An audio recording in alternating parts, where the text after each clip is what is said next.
Hola, som el doctor Cai Vilanova, director mèdic de Ressonància de Clínica Girona, i jo soc la Sònia Sala, infermera i supervisora del departament. Avui us parlarem de la biòpsia de pròstata robòtica en ressonància magnètica. A la Clínica Girona hem estat pioners en la introducció d'aquesta tècnica a nivell estatal i actualment som l'únic centre privat a Catalunya que la realitza de forma rutinària. Fins avui ja hem realitzat més de 400 biòpsies amb aquesta tecnologia.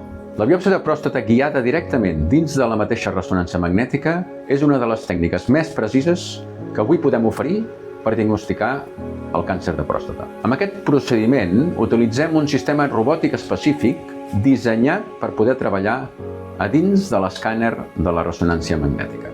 A diferència de les biòpsies convencionals, que es fan guiades amb una ecografia o perfusió de les imatges, aquesta tècnica permet dirigir l'agulla directament i exactament a la lesió que veiem i que hem vist que era sospitosa amb una ressonància magnètica. A més, podem confirmar en temps real la posició de l'agulla abans d'obtenir la mostra.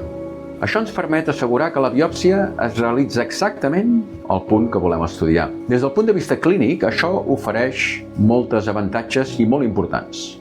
Primer, que augmenta la precisió diagnòstica, especialment amb lesions molt petites o en zones que és difícil d'accedir. Ens permet també reduir el nombre de mostres necessàries, ja que anem directament a la zona sospitosa. Això fa que disminuïm el risc de les complicacions i, sobretot, millorar la detecció dels tumors clínicament significatius, evitant al mateix temps el sobrediagnòstic de lesions de baix risc.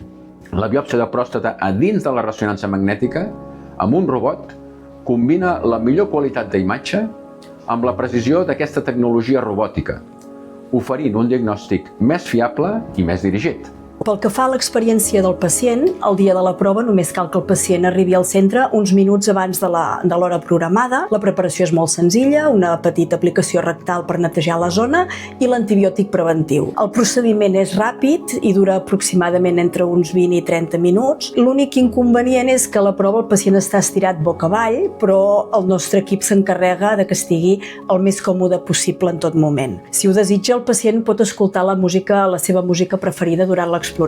Gràcies a la precisió de la tècnica, la biòpsia és pràcticament indolora. Només utilitzem una miqueta d'anestèsia local en crema i quan acaba el procediment el pacient pot marxar caminant i continuar amb la seva activitat habitual. La recuperació és pràcticament immediata.